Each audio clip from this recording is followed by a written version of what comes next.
요한계시록 13장 1절부터 10절 말씀 같이 합니다. 내가 보니 바다에서 한 짐승이 나오는데 뿔이 열이요 머리가 일곱이라. 그 뿔에는 열 면류관이 있고 그 머리들에는 참남된 이름들이 있더라. 내가 본 짐승은 표범과 비슷하고 그 발은 곰의 발 같고 그 입은 사자 입 같은데 용이 자기의 능력과 보좌와 큰 권세를 그에게 주었더라. 그의 머리 하나가 상하여 죽게 된 것 같더니 그 죽게 되었던 상처가 나음에 온 땅이 이상히 여겨 짐승을 따르고 용이 짐승에게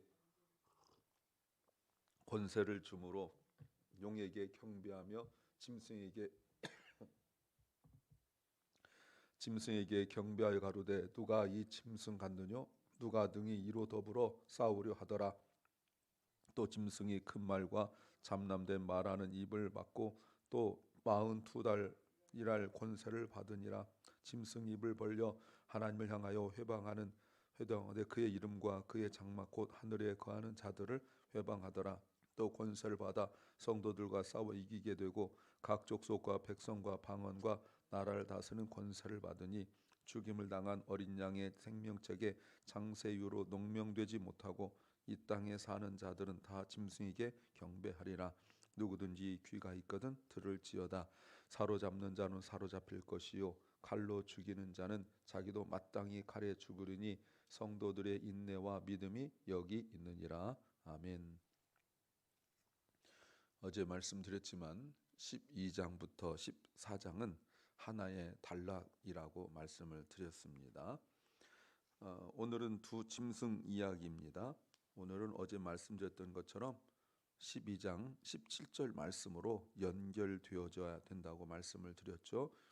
그래서 용이 예수의 하나님의 계명을 지키며 예수의 증거를 가진 사람들과 더불어 싸우려고 바다 모래에 섰더라라고 마쳤고요. 그리고 오늘 본문이 이어집니다. 오늘은 13장은 크게 두 개로 나누어지는데 오늘 읽었던 10절 말씀까지 그리고 11절부터 나머지 부분으로 나누어지는데 오늘은 첫 번째 짐승에 관한 내용입니다. 교회에 대적하는 세상의 세력에 관한 내용이라고 볼 수 있고요. 내일은 11절부터는 두 번째 짐승인데 교회 내에 있는 적 그리스도의 세력, 거짓 선지자들에 관한 내용입니다. 오늘 설교 제목은 기본이 특별함을 이길 수 있다. 기본이 특별함을 이길 수 있다는 제목입니다. Basic can surpass special. 우리는 뭔가 더 특별한 것들이 있어야 신앙생활을 잘할 거다. 이게 착각합니다. 이거 착각이죠. 그래서 더 특별한 은혜를 받아야 되고 더 특별한 은사가 있어야 되고 뭔가 더 특별해야 된다라고 생각하지만 기독교 신앙은 그렇지 않고 기본이 가장 중요합니다. 기본이 되어 있지 않는 상황 속에서 기도와 말씀 묵상과 그리고 예배와 이런 기본들이 되어 있지 않으면서 더 특별한 뭔가 받는다는 것은 사기입니다. 오늘 말씀에서도 10절 말씀에 성도들의 인내와 믿음이 여기 있다라고 성경 우리에게 가르치고 있죠. 그래서 다른 것을 하나님이 종말에 원하는 것은 아닙니다. 우리가 이미 주님께서 말씀하셨지만 마지막 날에 주님 앞에 온 사람들이 말하기를 주여 우리가 주의 이름으로 선지자 노릇하고 귀신을 쫓아내고 병을 고쳤습니다 라고 말할 때 주님이 그들에게 하신 말씀은 내가 너희를 도무지 알지 못한다 라고 하셨고 오히려 목마른 자에게 물 한 잔 주고 배고픈 자에게 밥 한 번 주고 감옥에 갇힌 자들 복음 전하다 감옥에 갇힌 자들을 가서 돌아보고 이런 자들에게 말씀하시기를 내가 나를 도왔다라고 말씀하셨다는 말이죠. 그러니까 종말이 될수록 더 큰 능력이 아니라 더 기본으로 가야 된다라는 것을 알 수가 있습니다. 어떤 것을 알아야 될까요? 첫째는 세상을 지배하는 특별함을 이긴다는 겁니다. Basic prevails over the special that dominate the world. 오늘 1절 말씀에 또 이렇게 나옵니다. 내가 보니, 또 내가 보니. 이제 또가 나와야 되겠죠? 또 내가 보니. 무엇을 봤냐면 굉장히 중요한 말인데, 자 보세요. 내가 보는데 바다에서 한 짐승이 나온다. 자 이제 비스트 짐승이 본격적으로 나오고 있는데, 짐승의 특징을 보십시오. 짐승의 특징이 1절부터 4절까지는 일반적 특징이라면 5절부터 10절까지는 짐승이 하는 일이에요. 근데 짐승 한번 이렇게 보시면 11장 17절에서 11장 7절에서 어떤 말이 나오냐면, 7절에서 하늘에서 전쟁이 있었습니다. 11장 7절에 저희가 그 증거를 마칠 때 무저갱으로부터 올라오는 짐승이 있었어요. 무저갱이 아비소스였죠. 무저갱에서 짐승이 올라왔는데 이번에는 어디에서 올라오냐면 바다에서 올라와요. 바다에서. 13장에서는 바다에서 올라옵니다. 바다에서 올라오는 짐승에 대한 환상이 17장 9절부터 13절, 특별히 다니엘 7장을 배경으로 하고 있어요. 그럼 이게 누구냐? 13장의 짐승이 계속적으로 해석되어졌을 때에 우리가 해석할 때는 역사상 일어났던 지상의 제국들을 말한다, 이렇게 해석합니다. 누가 있었죠? 애굽이 있었고, 아수르, 바벨론 있었습니다. 그리고 페르시아가 있었고, 그리스, 로마 이렇게 있습니다. 그리고 그 이후에 권력으로 그리스도인들 핍박하려 하던 많은 그 나라들 있죠. 오늘 본문에서는 어디냐면 로마죠. 자, 그 각각의 나라들이 무엇을 하냐면, 이상하게도 다른 사람들은 그렇게 하지 않는데 유독 그리스도인들에 대한 핍박이 굉장히 심했어요. 같은 하나님을 섬기는 것 같지만 유대인들에게는 종교의 자유를 줬습니다. 유대인들에게는 안식일도 지키라고 허용을 했고요. 그들에게 회당을 지어서 예배할 수 있도록 허용을 했어요. 그런데 기독교인들은 핍박을 했어요. 잡아다가 죽이고 했던 어마어마한 일들이 일어났단 말이에요. 그래서 얼마 전에도 제가 여러 차례 말씀드렸지만, 잘못 해석하고 있는 그 목사들, 학자들이 유대교와 우리가 형제다, 이런 이따위 소리 하는데 달라요. 이미 초대교회부터 유대교는 우리 기독교의 선을 그었어요. 우리와 다르다 해서 자기들은 살아나고, 로마 정부에게 기독교인들을 고소하고 고자질한 것, 그 일을 굉장히 많이 했고, 그들이 믿는 하나님과 우리 믿는 하나님은 달라요. 그들은 구약의 하나님만 믿어요. 근데 우리는 성부, 성자, 성령 하나님을 믿어요. 그 다른 하나님이란 말이에요. 또 어떤 사람들은 심지어 우리 기독교 하나님과 알라가 같다, 이런 소리까지 다 한단 말이에요. 그래서 기껏 근거를 대는 것이 무엇입니까? 아브라함을 같이 섬긴다. 여러분, 아브라함이 구세주가 아니잖아요. 우리는 아브라함을 섬기질 않아요. 아브라함이 그리스도의 예표가 될 수 있지만 그런 섬기진 않아요. 근데 여기서도 마찬가지예요.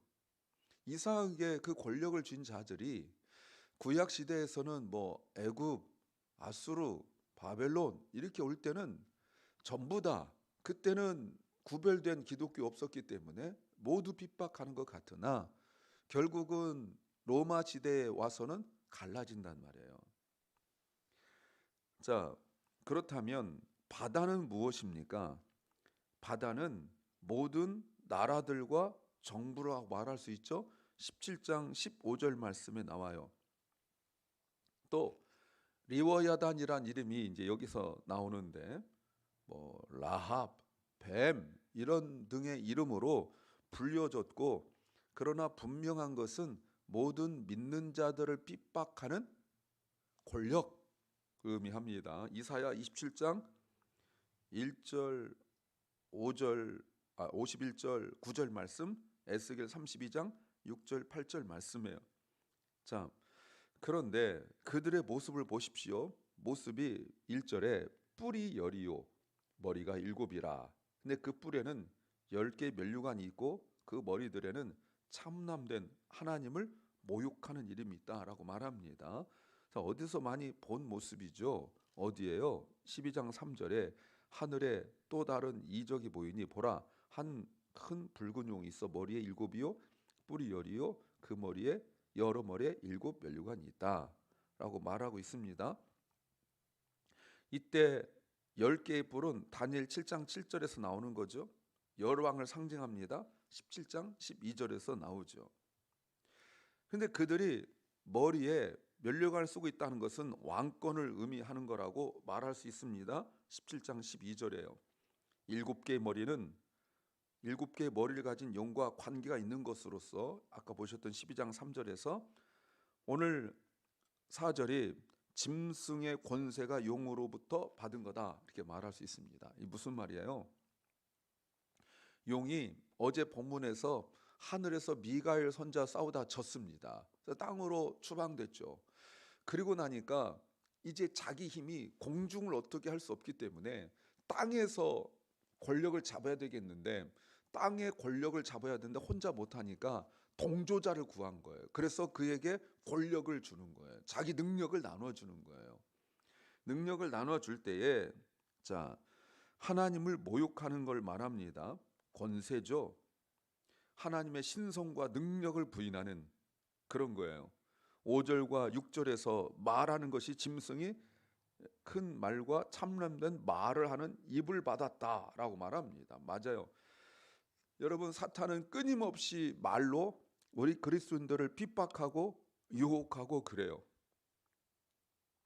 이미 에덴 동산에서 뱀이 하와를 찾아가서 유혹했던 말들 이제는 그 말이 여러 가지로 변해서 예수님께서 공생애를 시작하시면서 40일 동안 금식하시고 마귀의 유혹을 다 물리쳤을 때 마귀가 쫓겨나지 않고 잠시 물러가고 난 이후에 얼마나 다양하게 사람들을 종용하는지 헤롯뿐만 아니라 바리새인, 사두개인, 그 권력자들 이런 사람들에게 역사를 해가지고 그들이 끊임없이 예수님을 시험하고 함정에 빠뜨려 하다가 결국에는 대제사장들과 공의원들마저 사탄의 도구가 되고 만다 그 말입니다. 그런데 한 번만 하는 것이 아니라 42개월 42개월 동안 계속적으로 모독하고 모욕하고 이 어둠의 세력이 그렇죠.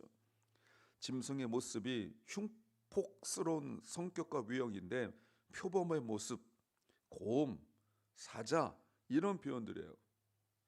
어느 나라보다 강력하고 잔인한 모습을 하고 있다는 거예요. 그런데 지상으로 쫓겨난 용이 여자의 남은 후손들하고 마지막 전쟁하려고 이제 함께 싸울 팀을 구성하게 되는 거죠. 그 모든 것들을 다 넘겨주고 뭔가 어마어마한 눈에 보이면 딱 보면 보는 순간 여러분 겁에 질릴 것 같은 그 특별함 이기는 것은 더 특별함이 아닙니다. 기본이에요. 말씀과 기도와 인내예요. 두 번째는 사람의 마음을 빼앗을 만큼 특별함을 이긴다는 겁니다. Basic wins over special enough to capture people's heart. 그런데 이들이 와서 어떻게 하는지 보십시오. 3절 4절에 그의 머리 하나가 상하여 죽게 된 것 같더니 잘 보세요. 죽게 된 것 같다. 죽진 않았습니다. 죽은 것 같이 되었는데 그 죽이 되었던 상처가 나오니까 온 땅이 이상히 여겨 놀라워서 짐승을 따르고 용이 짐승의 권세를 주므로 용에게 경배하며 짐승에 경배하여 가로되 누가 이 짐승과 같으뇨 누가 능히 이로 더불어 싸우려 하더라. 자 이게 굉장한 중요한 거예요. 5장 6절에서 어떤 말씀이 있었냐면 내가 또 보니 보좌와 내 생물과 장로들 사이에 어린 양이 섰는데 일찍 죽임을 당한 것 같더라 라고 말하고 있어요. 예수 그리스도를 말하고 있는 거죠. 예수 그리스도예요. 예수 그리스도가 일찍 죽임을 당했죠. 패러디한 거예요. 어린 양을 풍자한 거예요. 흉내낸 거예요. 또 말하기를 12장 9절에서 나왔죠. 큰 용이 내어 쫓기니 뱀, 옛뱀, 마귀라고 하고 사탄이라고 하는 것이 온 천하를 유혹하고 꾀는 자라라고 말하고 있습니다. 엄청난 스케일이고 엄청난 영역이에요. 그러면서 뭐라고 말합니까? 누가 이 짐승과 같으뇨? 여러분 이게 어디서 나온 거예요? 출애굽기 15장에서 나온 거잖아요. 출애굽기 15장 11절에 홍해를 건너고 난 이후에 이스라엘 백성들이 여자들이 소고를 들고 춤추고 이러면서 누가 여호와와 같으뇨? 여호와 같으니 누구뇨? 이런 말을 하는 거예요. 그러니까 이 사탄이 하나님을 패러디하고 흉내내어서 얼핏 보면 하나님이 하는 것과 똑같이 그리스도 하는 것과 똑같이 해요. 엄청난 능력이죠. 시편 35편 10절 113편 5절에 누가 이 신중에 주와 같으니 누구니까? 아무도 없는 거예요. 그런데 여기에 사람들이 넘어가는데 이 사람들이 누구예요? 인을 받지 않은 자들이에요. 오늘 본문에 생명체에 기록되지 않은 자들이에요. 그러면 또 말씀드리지만 교회 밖에 있는 사람인가? 아니라는 겁니다. 교회 내에서 신앙생활 한다고 착각하는 사람들, 생명체에 기록되지도 못한 사람들이 결국은 유혹받아 넘어간 것이 아니라 사실은 기록되지 못했으니까 은혜의 깊은 자리에 나가지도 못하고 또 히브리서에 나와 있는 것처럼 한 번 비침을 받았어요. 은혜를 받은 것 같은데 지속적인 기본적인 삶, 예배, 말씀, 기도, 인내, 믿음, 소망, 사랑 이런 것들이 없으니까 그냥 넘어가게 되어가지고 더 큰 능력, 더 특별함, 더 큰 기적 여기에만 넘어가더라는 거예요. 예수님께서 마지막 주간에 공생의 마지막 전 순환 주간에 예루살렘 올라갔을 때 사람들이 와가지고 표적을 요구했어요. 그때 주님께서 그들에게 말하기를 내가 너에게 보여줄 수 있는 것은 요나의 표적밖에 없다. 죽으심이죠. 주님이 우리에게 보여주신 최고의 기적은 죽으심이에요.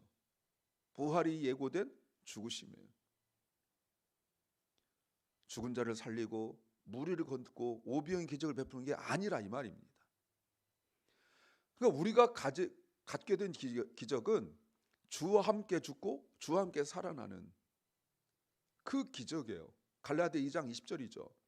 근데 갈라디아 2장 20절이 나오려면 2장 16절이 나와야 된다고 말씀을 드렸어요. 갈라디아서 중요한 것이 2장 20절이 아니라 2장 16절이에요. 믿음의 의로 여겼다는 칭의, 이신칭의가 더 중요해요. 창세기 15장에서 아브라함이 아이를 낳을 수 없다라는 확신함 속에서 하나님께 내가 내 종 중에 하나를 내 상속자로 삼겠습니다. 하나님께서 아니다. 아브라함을 데리고 하늘의 별을 보여주셨죠. 내 후손이 하늘의 별만큼 그보다 더 많아질 거다 했는데 아브라함이 그 말을 믿었다 했더니 하나님께서 그로 의로 여기셨다. 이게 이신칭의 시작 아닙니까? 우리는 그게 기본이란 말이에요. 내가 그리스도와 함께 죽고 그리스도와 함께 살아나는 이게 기적 중의 기적이에요. 표적이죠. 근데 믿음이 없는 사람들은 믿음 있는 것 같으나 믿음 있다고 착각했던 사람들은 그런 기적, 그런 것들을 추구하며 살아갈 수밖에 없어요. 이제는 짐승은 인류 전체에게 숭배를 받고 자기가 최고로 강한 자라는 것처럼 보여줘요. 그래서 그걸 증명하려고 택한 상대가 하나님이에요. 그래서 8절에 입을 벌려 하나님을 향하여 회방하고 그의 이름과 그의 장막과 곧 하늘에 거하는 자들을 회방하더라. 모독하는 거예요. 이 회방했단 말은 스스로 하나님처럼 행동했다라는 거예요. 그랬더니 사람들이 무조건 따라요. 사람들이 그를 따르고 있어요. 사탄이 대상으로 삼는 사람들이 누굽니까? 하늘에 거하는 자들이에요. 하늘에 거하는 자들, 하나님의 백성들. 교회와 성도들을 대상으로 하지 구원받지 않은 사람들은 건들지도 않아요. 한편 7절에 권세를 받아 성도들과 싸워요. 사탄이 성도들과 물리적 싸움하는 것이 아니라 온갖 수단과 방법을 동원하여서 성도들과 싸워요. 여러분, 그 스크루테이프의 편지, C.S. 루이스가 지은 책들 이렇게 보면 사탄의 전략이 많은데, 여러분, 사탄이 성도들에게 사용하는 요즘에 가장 좋은 방법이 뭔지 아세요? 옛날처럼 죽이고 이런 게 아닙니다. 뭐예요? 미루는 거예요. 미루어. 오늘 꼭 예배를 드려야 되나? 오늘 꼭 나가야 되나? 이게 자꾸 미루게 해요. 오늘 꼭 기도를 해야 되나? 자꾸. 이게 최고의 전략입니다. 그리고 물질적 성공과 부를 줘서 바쁘게 만들어요. 그래서 예배보다 더 중요한 걸 생각하게 하고 그거를 따라가고, 왜냐하면 조금만 움직이면 돈을 벌으니까, 내가 조금만 움직이면 많은 돈이 들어오니까 그 예배 시간도 아까운 거예요. 결국은 멸망당하고 마죠. 그들을 이기고, 아까 말씀드렸던 것처럼 근본적으로 성도들을 미혹하여 신앙을 무너뜨리는 게 아니에요. 7절, 유형적으로는 성도들 핍박하여 고난과 순교를 당하게 하지만 그러나 성도들은 믿음으로 이겨냅니다. 유혹에 넘어간 사람들 보십시오. 8절, 죽임을 당한 어린 양의 생명책에 창세 이후에 기록되지 못하고 이 땅에 사는 사람들이에요. 이 땅에 사는 사람들. 그 사람들이 변절하고 이러니까 우리 눈에는, 세상 사람들 눈에는 교인들 중에 변절했다고 착각하는 거예요. 아닙니다. 전혀 그렇지 않아요. 우리 믿음의 사람들은 그 핍박 속에서도 사람들의 마음을 빼앗는 것에 마음이 움직이질 않아요. 왜? 예수 그리스도의 십자가를 붙들고 경험하고 살았기 때문에. 내가 십자가 함께 못 박혔는데 여러분 다른 걸 찾아보겠습니까? 십자가 못 박힌 예수님을 향하여 네가 십자가에서 내려오라, 그럼 믿을게. 예수님이 안 내려오셨어요. 왜요? 아버지의 뜻이 더 중요하기 때문에 그래요. 이런 기본이 특별함을 이깁니다. 세 번째는 기본에 더욱 충실해야 한다는 겁니다. We must stay more faithful to basics. 9절에 이렇게 보세요. 여기까지 하고 그동안 2장과 3장에서 내내 나오다가 10개의 교회를 말씀하실 때 나오다가 한 번도 안 나오다가 여기서 나오는 게 9절이에요. 누구든지 귀가 있거든 들을지어다. 여러분, 이게 밑에 또 내용들이 쭉 나오는데 왜 갑자기 이게 나왔을까요? 왜 그랬을까요? 답답해서요. 답답해서. 자, 우리가 누구하고 얘기합니다. 얘기하는데 계속 딴소리 하잖아요. 이 정도 얘기했으면 들을 법한데 계속 딴소리예요. 그러니까 제발 좀 들어 하는 말이에요. 마치 우리 말로 한다면 하나님께서 막 말씀하시는데 여전히 시선이 저기 가 있고, 여러분 보세요. 지금 나랑 얘기했는데 여기 쳐다보고 있어요.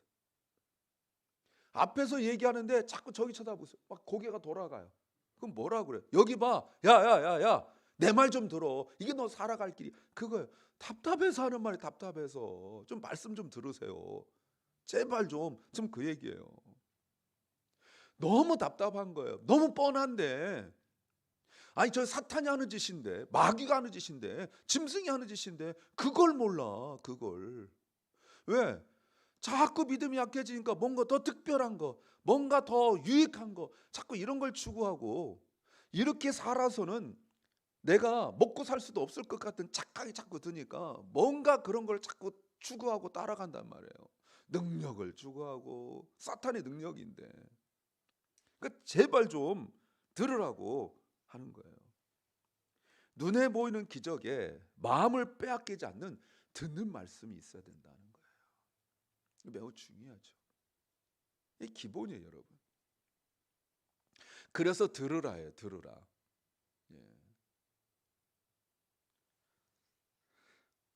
두 가지 반응이 있다는 걸 알 수가 있어요. 사람의 마음이 더 완고해지고 고집부려서 거역하죠. 특별히 10절 사로잡는 자는 사로잡힐 것이요 칼에 죽이는 자는 자기도 마땅히 칼에 죽으리니 라고 나와 있어요. 이 말이 무슨 말입니까? 칼로 죽이는 자 앞에서 끝까지 주님을 신뢰할 수 있겠느냐 이 말입니다. 저 사람 칼 들고 있는데 사로잡힌 성도는 사로잡히고 만일 칼로 죽이는다 할지라도 어떡하라고요? 대항하지 말라는 거예요. 예. 믿음의 선배들이 초대교회 200년 동안 그 모진 10명의 황제들에게 핍박을 당할 때 칼을 들고 와서 죽이고 불에 태워 죽이고 할 때 다 순교당했어요. 예. 제가 전에 말씀드렸죠. 높은 고위직에 있는 그 로마의 고위직에 있는 사람의 아내가 예수님 믿었습니다. 신앙인이었어요. 잡혔죠.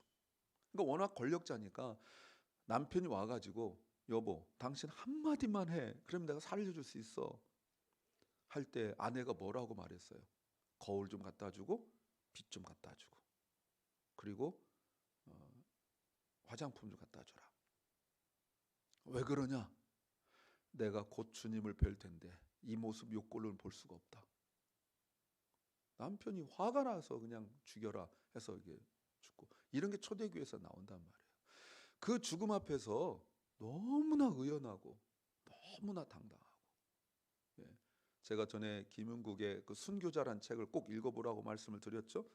우리나라도 한국도 6.25 때 그리고 일제강점기에 여러분 그런 일들이 많았단 말이에요. 그러므로 10절 하반절에 성도들의 인내와 믿음이 여기 있어야 돼요. 14장 말씀도 월요일 날 보겠지만 12절 말씀에 성도들의 인내가 여기 있나니 저희는 하나님의 계명과 예수 믿음을 지키는 자더라. 구원받은 사람들은 고난 때문에 믿음을 지켜요. 구원받지 못한 자들은 고난 때문에 믿음을 버리는데 구원받은 자들은 아무리 풍족해도 믿음을 지켜요. 구원받지 못한 자들은 풍족하면 할수록 멀어져요. 바빠서 기도 못하고 예배 못 드리고 게을러서 예배 못 드리고 말씀 못 보고 그러는데 구원받은 자는 어떤 상황 속에서도 하박국에서 하나님께서 하박국 선지자가 했던 유명한 말씀 의인은 믿음으로 살리라. 상황과 형편과 특별함이 아니라 기본으로 더 충실하시길 바랍니다.